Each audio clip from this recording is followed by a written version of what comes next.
नमस्कार मित्रों। आज मैं फिर आप लोगों के समक्ष एक नए विषय को लेकर प्रस्तुत हुई हूँ। आज का विषय गरुड़ पुराण से लिया गया है। गरुड़ पुराण के अनुसार सृष्टि की किस प्रकार संरचना हुई, किस प्रकार सृष्टि का जन्म हुआ, वह मैं आपको बताने जा रही हूँ। कहते हैं सृष्टि करते समय ब्रह्मा से सबसे पहले मानस पुत्र उत्पन्न हुए। उसके बाद देव, असुर, पितृ और मनुष्य, इस प्रकार इन सब का प्रादुर्भाव हुआ। इसके बाद जल सृष्टि की इच्छा से उन्होंने अपने मन को सृष्टि कार्य में संलग्न किया। सृष्टि कार्य में प्रवृत्त होने पर प्रजापति ब्रह्मा से तमोगुण का प्रादुर्भाव हुआ। अतः सृष्टि की अभिलाषा रखने वाले ब्रह्मा जी की जंघा से सर्वप्रथम असुर उत्पन्न हुए। उसके बाद ब्रह्मा ने उस तमोगुण से युक्त शरीर का परित्याग कर दिया और उस शरीर से निकली हुई तमोगुण की मात्रा ने स्वयं रात्रि का रूप धारण किया, अर्थात वह रात्रि बनी। और उस रात्रि रूप सृष्टि को देखकर यक्ष और राक्षस बहुत ही प्रसन्न हुए। उसके बाद सत्वगुण की मात्रा से उत्पन्न होने पर प्रजापति ब्रह्मा के मुख से देवता उत्पन्न हुए। जब उन्होंने सत्वगुण समाहित अपने अंदर समाहित था, तब वो अपने शरीर का परित्याग किया और उससे दिन का प्रादुर्भाव हुआ, अर्थात रात्रि में राक्षस लोगों का जन्म हुआ और दिन के समय देवताओं का जन्म हुआ। इसलिए रात्रि में असुर और दिन में देवता अधिक शक्तिशाली होते हैं। उसके पश्चात ब्रह्मा जी ने सात्विक शरीर से पितृगणों की उत्पत्ति की।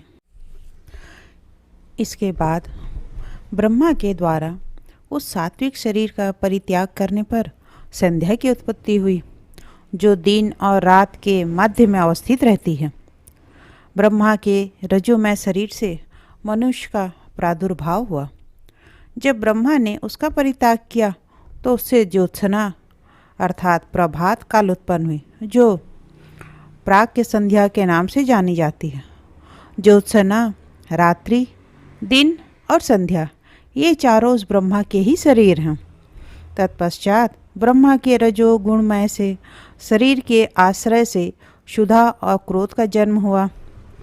उसके बाद ब्रह्मा से ही भूख, प्यास से आतुर एवं रक्त मांस पीने वाले, खाने वाले राक्षसों तथा यक्षों की उत्पत्ति हुई। राक्षसों से रक्षण के कारण राक्षस कहा गया और भक्षण के कारण यक्षों को यक्ष नाम की प्रसिद्धि प्राप्त हुई। ब्रह्मा के केशों से सर्प उत्पन्न हुए। ब्रह्मा के केश उनके शरीर और सिर के नीचे गिरकर पुनः उनके सिर पर आरूढ़ हो गए। यही सर्पण है। यही सर्पण के कारण उन्हें सर्प कहा गया।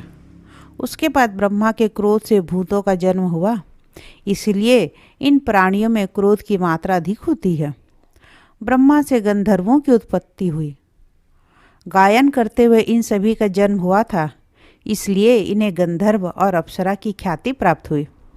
उसके बाद प्रजापति ब्रह्मा के वक्ष स्थल से स्वर्ग और धूलोक उत्पन्न हुआ।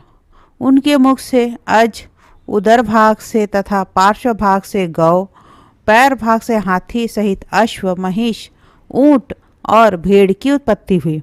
उनके रोमों से फल, फूल एवं औषधियों का प्रादुर्भाव हुआ।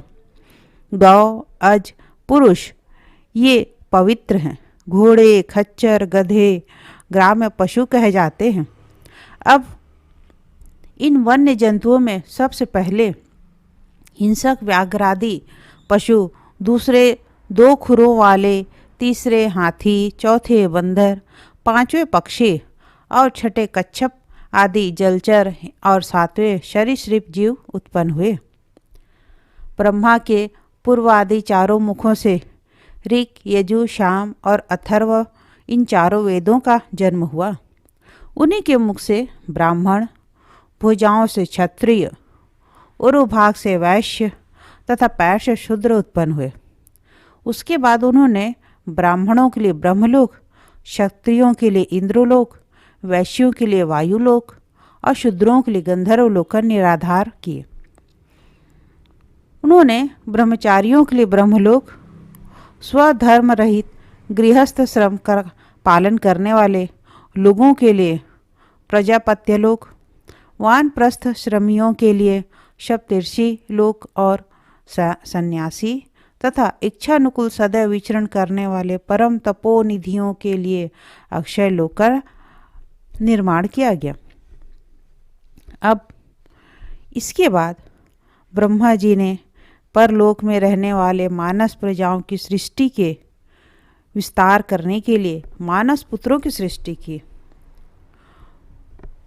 उसने धर्म, रुद्र, मनु, सनक, सनातन, भृगु, सनत कुमार, रुचि, श्रद्धा, मरीचि, अत्रि, अंगिरा, पुलसत्य, पुलह, क्रतु, वशिष्ठ, नारद, इन सब का प्रादुर्भाव हुआ।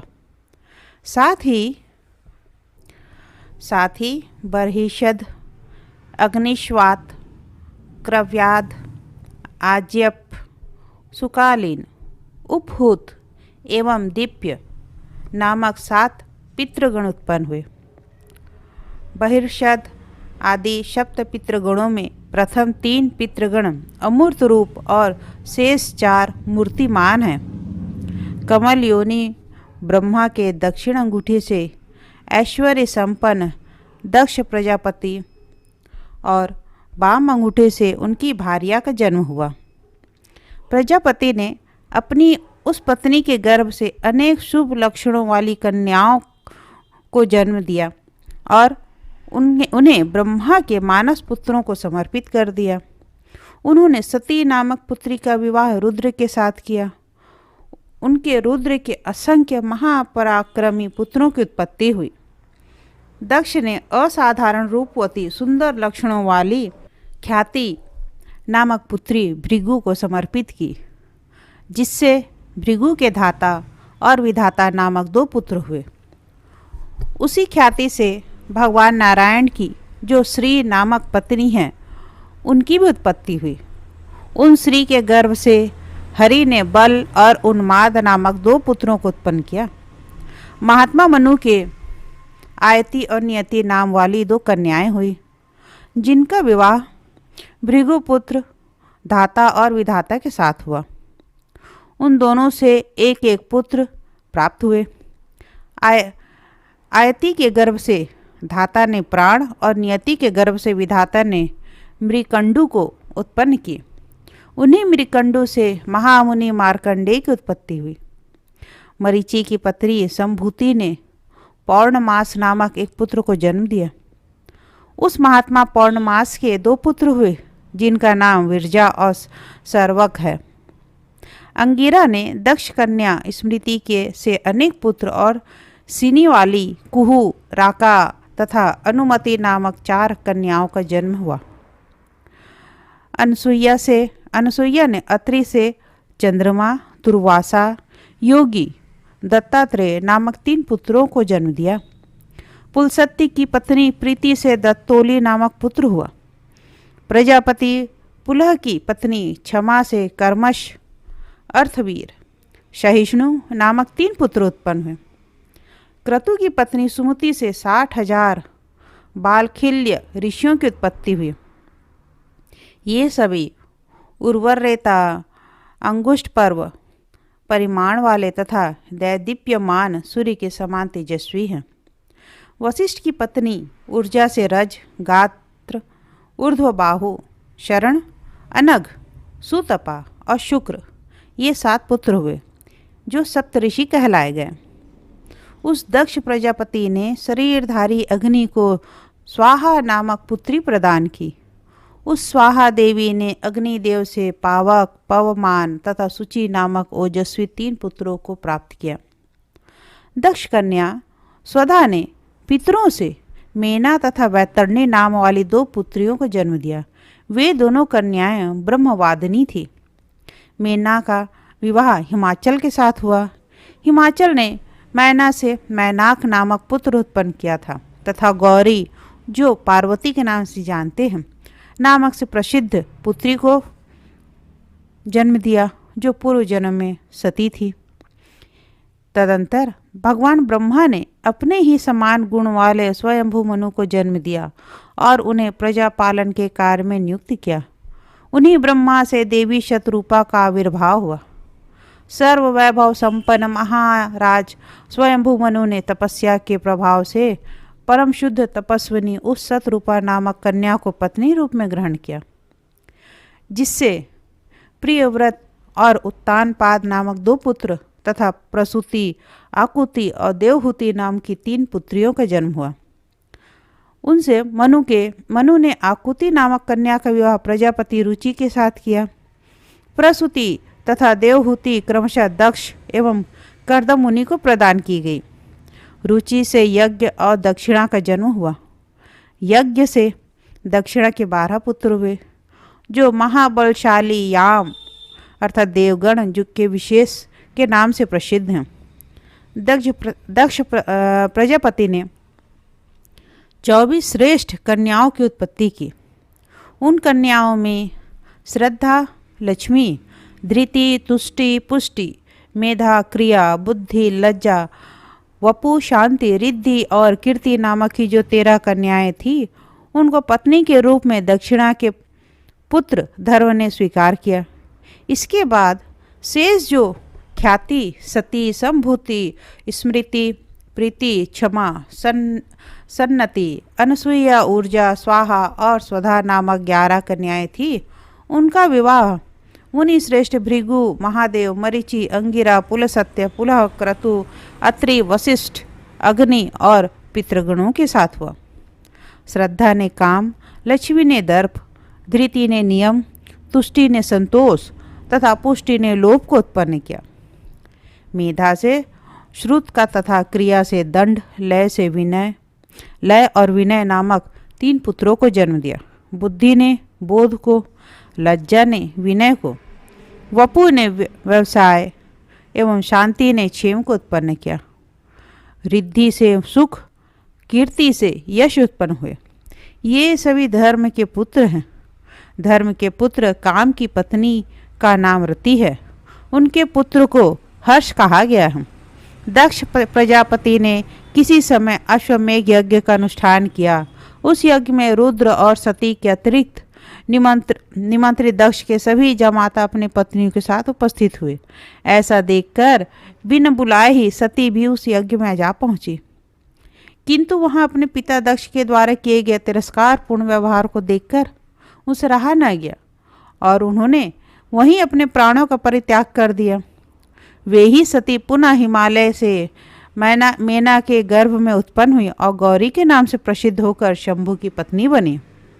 तदंतर उनसे गणेश और कार्तिकेय हुए। अत्यंत क्रुद्ध महातेजस्वी भृंगेश्वर पिनाक पाणी भगवान शंकर ने यज्ञ का विध्वंस करके उस दक्ष को यह श्राप दिया कि तुम ध्रुव के वंश में मनुष्य होकर जन्म ग्रहण करोगे। तो यह थी वंशों की उत्पत्ति। अब अगले अंक में मैं आपको किस प्रकार दक्ष ध्रुव वंश में जन्म लिए और 60 कन्याओं की संततियों का वर्णन मैं करूंगी। आशा है आप लोगों को आज का यह वंश परंपरा और वंश की उत्पत्ति किस प्रकार हुई, किसने किसको जन्म दिया, सुनकर आप लोगों को अच्छा लगा होगा। आशा है आज का विषय आपको पसंद आया होगा। फिर अगले अंक में इसके आगे का भाग लेकर प्रस्तुत होंगी। तब तक के लिए जय हिंद, जय भारत, धन्यवाद।